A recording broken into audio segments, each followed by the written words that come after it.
Welcome to Mission Majjhima, Ajahn. Ajahn. So, Ajahn, tell us about the Vanapattha Sutta, Majjhima number 17. So the Vanapattha Sutta, Majjhima Nikaya 17, the Forced Groves, is a interesting discourse where the Buddha speaks about how one should evaluate the situation in which one is living and whether to stay or to go. So basically he goes through a cycle of speaking to six different places upon which one can live dependent, or in which one can live, or near which.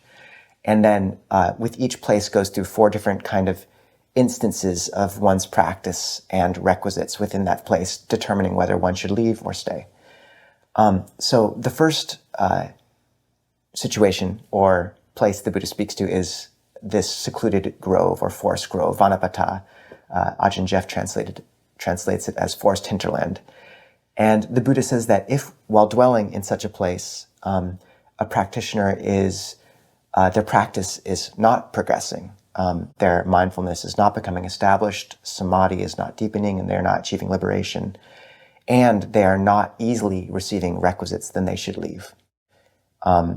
He then gives another instance where their practice is not progressing, but they are receiving requisites. And in the first instance, the Buddha says they should leave anytime, day or night. But in the second instance, the Buddha says they should reflect, I did not go forth for the sake of these requisites. And in the monastic life, these requisites are clothes, are robes, lodging, food, medicinal requisites. And then one should leave after reflecting. The third instance is one should, if one's practice is progressing, but the requisites are not abundant, then one should stay. Considering that the practice is the key metric. And the fourth instance is one's practice is progressing and the requisites are abundant and bountiful, in which case one should remain as long as one lives. And he repeats this fourfold kind of framework for each of the six places. So a forest grove, a village, a town, a city, a janapada, which is the Pali for country, and a person, an individual, a pugala. And in each he repeats those four frameworks, and of particular note perhaps is the situation of dwelling independence upon a person. There's been different interpretations of this, either as speaking to a monastic dwelling independence on a layperson for their requisites, or dwelling independence on a teacher. It's just a very interesting sutta in really clarifying what is the key metric of staying in a place of our practice and what should we be paying attention to. So Ajahn, what do you find interesting in this sutta worth drawing out?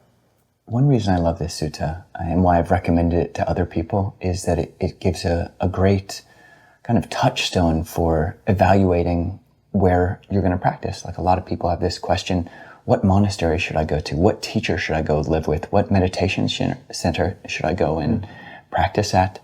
And this sutta provides that. And it takes as its two metrics, as you said, spiritual growth or non-growth, and physical comfort, creature comfort versus deprivation to some extent. And it's always the spiritual growth that one is looking at. And I think that's great. And it's almost the exact opposite of what most people, when they're going on vacation, what they look for. They look for maximizing creature comforts, the best food, the best clothing, all the best, most exciting things, and whether one progresses in, wholesome mind states, in maturity. Doesn't matter really at all if one's getting one's pleasures, whereas this is the exact opposite. So looking at the metric of evaluating where one goes and where one stays is based on, is one growing in four things, the Buddha says, is mindfulness, is one's unestablished mindfulness becoming established, is one's unconcentrated mind becoming concentrated, is one abandoning the asavas, and is one attaining liberation.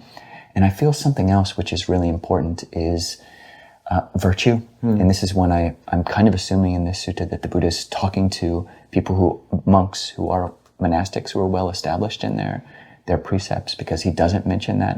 But that's not at all given for most people. And if you go and stay somewhere and it's actually exacerbating your bad habits, it's making you not be able to keep the precepts that you want to be able to keep, you're drinking, gambling, drugs, whatever, then yeah, maybe that's not some place where you should stay. So, and Ajahn, for yourself, is there anything else you'd like to draw out from the sutta? Yeah, I think, first I think it's a really important counterbalance to that encouragement towards seclusion, which the Buddha gives constantly, in saying, that external metric of how secluded you are in a forest or a grove or a isolated place is not the key component. It's the practice, and that's what you need to pay attention to. I think it's a really meaningful counterbalance to that restlessness, which often draws us to want to leave. The grass is always greener, and the Buddha is saying, don't believe in that impulse. And sometimes the places which push you and aren't as pleasant are actually the best places for you to be. There's a sutta called the Esukari Sutta, Majjhima Nikaya 96, where the Buddha says, if while serving someone, one's faith, energy, etc., with the 5 faculties grow, then one should keep serving them, assisting them, basically. And the same thing applying here, like if your spiritual growth is being nurtured, then that's what matters. And sometimes, it can be quite a difficult place or even a difficult person to serve, but maybe what you need to learn is humility or patient endurance. And that's just such a helpful, clear metric of like, am I progressing here? And the final thing I'd note is just, there's other suttas where the Buddha points to this need to not always just be in seclusion. The Meghiya Sutta is a wonderful sutta where a practitioner goes off against the Buddha's advice into seclusion, and returning later, having been overcome or assaulted with a bunch of negative mind states, says, I really wasn't ready, Lord. And the Buddha says, it's true, spiritual friendship is important. And just remembering the key metric is this progression and purification of the heart. So it's a very simplifying sutta in terms of what we should be paying attention to. What else would you draw out of this, Ajahn? What else is interesting or have you worked with personally? Well, one thing, just in terms of other suttas that this is similar to and that one can reference is the Sevitabha Sutta, Majjhima number 114, which is very similar, giving advice about what should be associated with, whether that's a place, a person, sight, sound, smells, taste, touch, thoughts. There are places, people, etc., that should be associated with and not be associated with. And the touch point there is whether they give rise to wholesome or unwholesome mental states.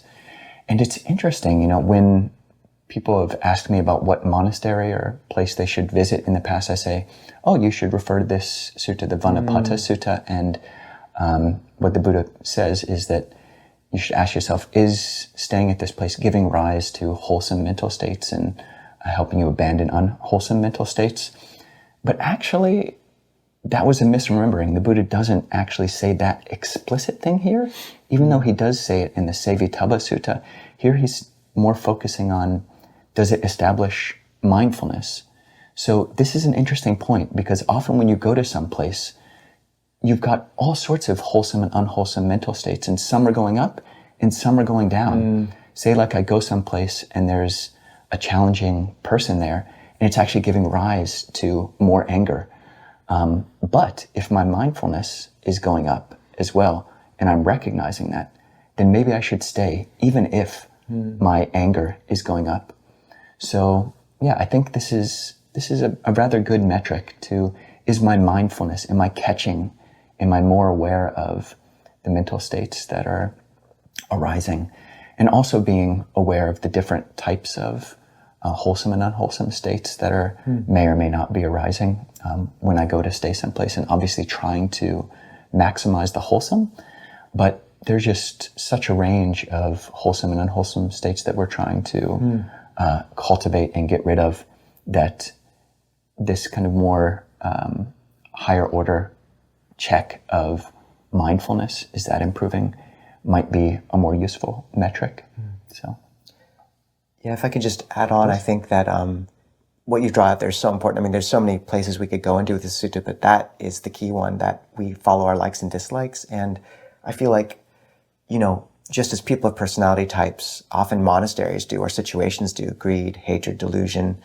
And sometimes the best place for you to be is a situation that is contrary to your own personality type, and often the person for you to serve is someone who you don't necessarily like to serve. And yet you're right, if the metric is this deeper one of mindfulness, then that's okay.